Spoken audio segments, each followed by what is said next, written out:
दोस्तों नमस्कार, आदाब, सत श्री अकाल। आज 23 जून 2021 दिन बुधवार की मुख्य खबरों में आपका स्वागत है आपके अपने news channel news of India में। दोस्तों समय को वेस्ट ना करते हुए चलिए सीधे चलते हैं खबरों की ओर। दोस्तों आज की पहली बड़ी खबर, उत्तर प्रदेश के बहराइच में 1.5 वर्षीय मासूम का अपहरण कर दुष्कर्म, मासूम की मौत, ग्रामीणों ने आरोपित को जमकर पीटा।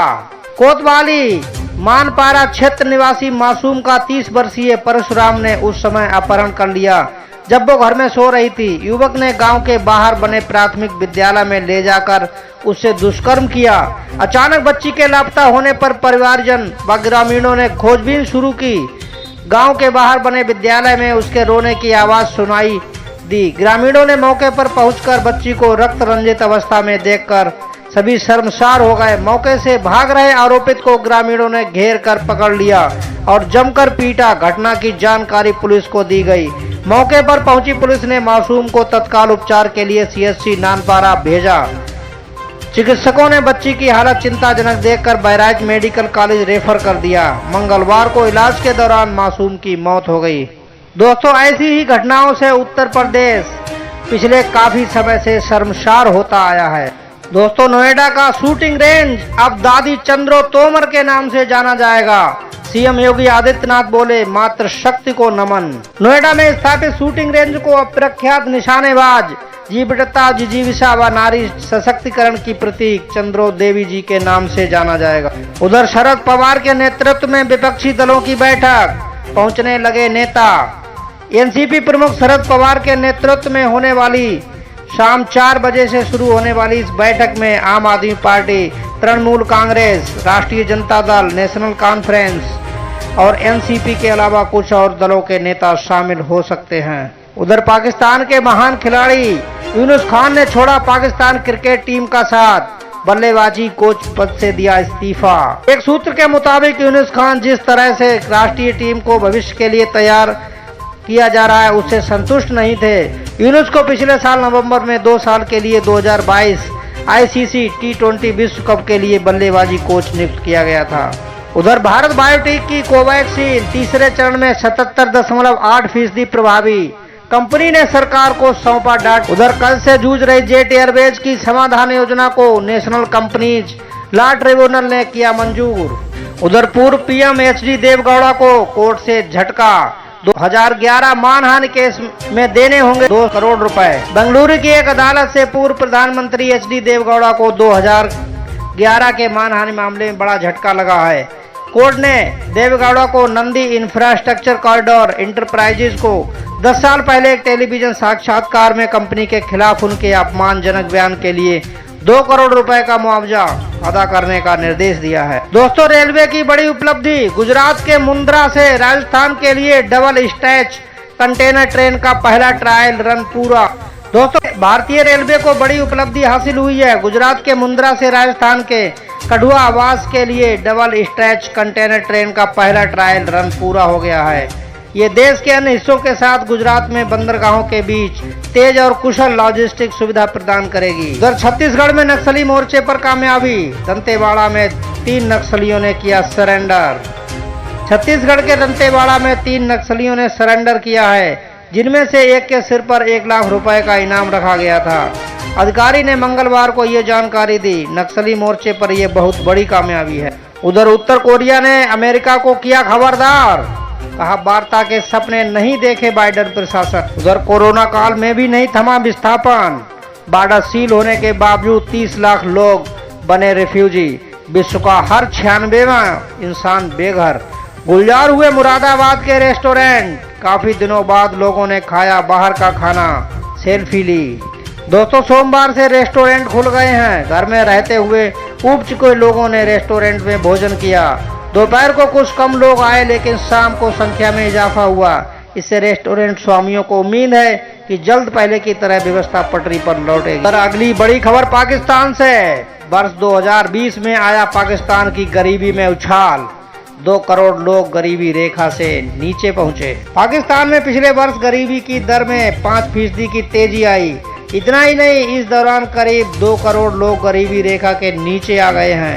विश्व बैंक की ताजा रिपोर्ट में ये बात सामने आई है। उधर म्यांमार में सेना के खिलाफ शुरू हो गई सशक्त संघर्ष करने वालों की जंग, कहा लंबी चलेगी लड़ाई। म्यांमार में अब सैन्य शासन ने दो हाथ करने के लिए विरोधियों ने भी हथियारबंद ग्रुप की सूरत ले ली है, जिसको पीपुल्स डिफेंस फोर्स कहा जा रहा है।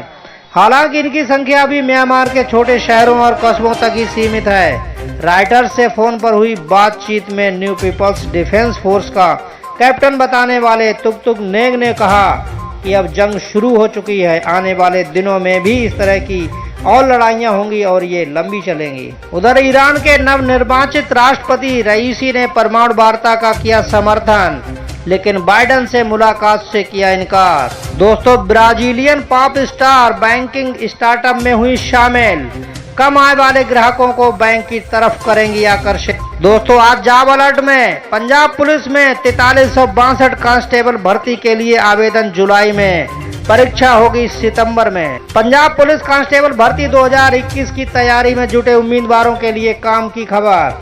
पंजाब पुलिस के डिस्ट्रिक्ट कैडर में 2016 कांस्टेबल पदों और आर्म्ड कैडर में 2346 कांस्टेबल पदों के लिए आवेदन प्रक्रिया और लिखित परीक्षा की तारीख की घोषणा राज्य सरकार द्वारा सोमवार को 21 जून 2021 को कर दी गई है। पंजाब पुलिस कांस्टेबल भर्ती 2021 के संबंध में सरकार के निर्णय की जानकारी राज्य के मुख्यमंत्री कैप्टन अमरिंदर सिंह ने साझा की। पंजाब पुलिस के डिस्ट्रिक्ट कैडर और आर्म्ड कैडर में कुल 4362 कांस्टेबल पदों पर भर्ती की घोषणा करते हुए मुझे खुशी हो रही है, ऐसा सीएम ने कहा। उधर लखनऊ में डिप्टी सीएम केशव प्रसाद मौर्य के घर लंच पर पहुंचे सीएम योगी आदित्य। दोस्तों, मदर इंडिया की याद दिला गई अनूठी शादी, प्रकृति के अद्भुत नजारे के बीच बैलगाड़ी पर हुई दुल्हन की विदाई। दोस्तों, आइए जान लेते हैं कहां का है ये वाकया।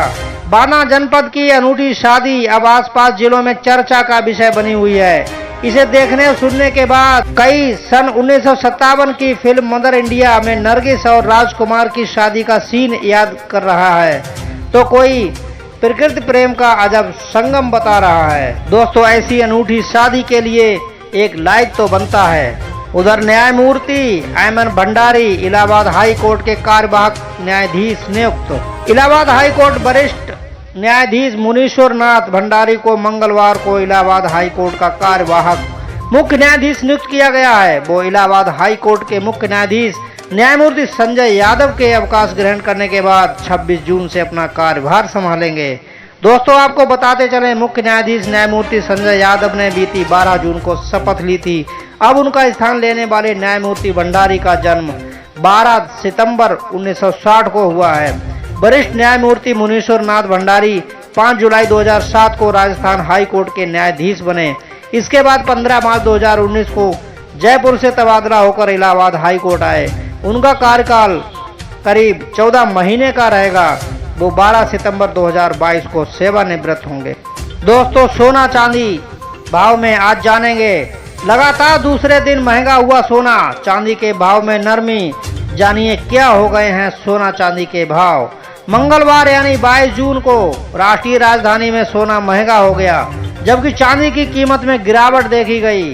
HDFC सिक्योरिटीज के अनुसार आज राष्ट्रीय राजधानी में सोना 45 रुपए बढ़कर 46,213 रुपए प्रति 10 ग्राम रह गया। पिछले कारोबार में सोना 46,168 रुपए प्रति 10 ग्राम पर बंद हुआ था। चांदी के भाव में आज नरमी रही और ये 86 रुपए गिरकर 66,389 रुपए प्रति किलोग्राम हो गई, जो पिछले कारोबार में 66,475 रुपए प्रति किलोग्राम थी। दोस्तों, लाख अनलॉक के बीच आइए जान लेते हैं कब से खुलेंगे स्कूल। अनलॉक के बीच क्या अब स्कूल भी खुलेंगे, जाने किस राज्य का अब तक क्या है फैसला। यूपी सरकार ने 1 जुलाई से प्राइमरी और जूनियर स्कूलों को खोलने का फैसला किया है। इस दौरान स्कूलों में सिर्फ प्रशासनिक काम होंगे। बच्चों को अभी स्कूल नहीं बुलाया गया है। स्कूल में सिर्फ टीचर और अन्य स्टाफ ही आएंगे।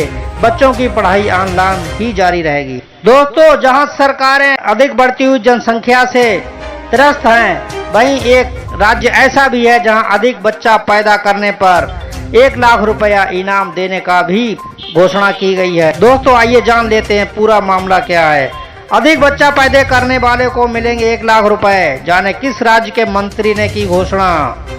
देश में जारी जनसंख्या नियंत्रण कानून की मांग के बीच मिजोरम के एक मंत्री ने अधिक बच्चे पैदा करने वालों को 1 लाख का इनाम देने का ऐलान किया है। मिजोरम के खेल, युवा मामले और पर्यटन मंत्री रॉबर्ट रोमाविया रायडे ने जनसांख्यिकी रूप से छोटे मिजो समुदाय के बीच जनसंख्या वृद्धि को प्रोत्साहित करने के लिए अपने विधानसभा क्षेत्र में सबसे ज्यादा बच्चे वाले माता पिता को 1 लाख रुपए का नगद पुरस्कार देने की घोषणा की है। दोस्तों, उत्तर प्रदेश में हाई स्कूल और इंटरमीडिएट छात्रों को प्रोन्नत करने का क्या है फार्मूला, आइए जान लेते हैं। यूपी बोर्ड में प्रोन्नत करने के फार्मूले से छात्रों को राहत, शिक्षकों ने भी किया स्वागत। शिक्षकों का कहना है कि 10 अक्टूबर से 9वीं से 12वीं तक की कक्षाएं संचालित होने लगी थीं, लेकिन तमाम बच्चे ऑफलाइन परीक्षाओं में नहीं बैठे। उनके पास स्मार्टफोन नहीं होने से ऑनलाइन परीक्षाओं में शामिल नहीं हो पाए। उत्तर प्रदेश बोर्ड में 10वीं व 12वीं दोनों के करीब 84,000 छात्र छात्राएं प्रोन्नत होंगे। इसके अलावा 10वीं के छात्रों को प्रोन्नत करने के लिए 9वीं के 50% व 10वीं की अर्धवार्षिक व प्री बोर्ड की परीक्षाओं के भी 50% अंकों के आधार पर प्रोन्नत किया जाएगा। दोस्तों, मानसून अपडेट में आइए जान लेते हैं कहां होगी बारिश, कहां रहेगा बारिश का इंतजार। उत्तर भारत में मानसून का इंतजार, इन राज्यों में भारी बारिश की चेतावनी। जाने आपके क्षेत्र में मौसम का हाल। मौसम विभाग के मुताबिक मानसून के राजस्थान, गुजरात के शेष हिस्से, पंजाब, हरियाणा और दिल्ली तक पहुंचने के लिए वायुमंडल संबंधी परिस्थितियां अब भी अनुकूल नहीं है। चक्रवातीय प्रवाह पूर्वी उत्तर प्रदेश और आसपास के इलाकों में बना हुआ है और वहां पश्चिमी विक्षोभ की भी स्थिति है। मौसम विभाग के महानिदेशक एम महापात्र ने कहा कि ये स्थितियां मानसून के आगे बढ़ने के लिए अनुकूल नहीं है। हालांकि अगले 2-3 दिनों में गुजरात और उत्तर प्रदेश के कुछ और हिस्सों में मानसूनी गतिविधि देखी जा सकती है। दोस्तों, ये थे आज के समाचार।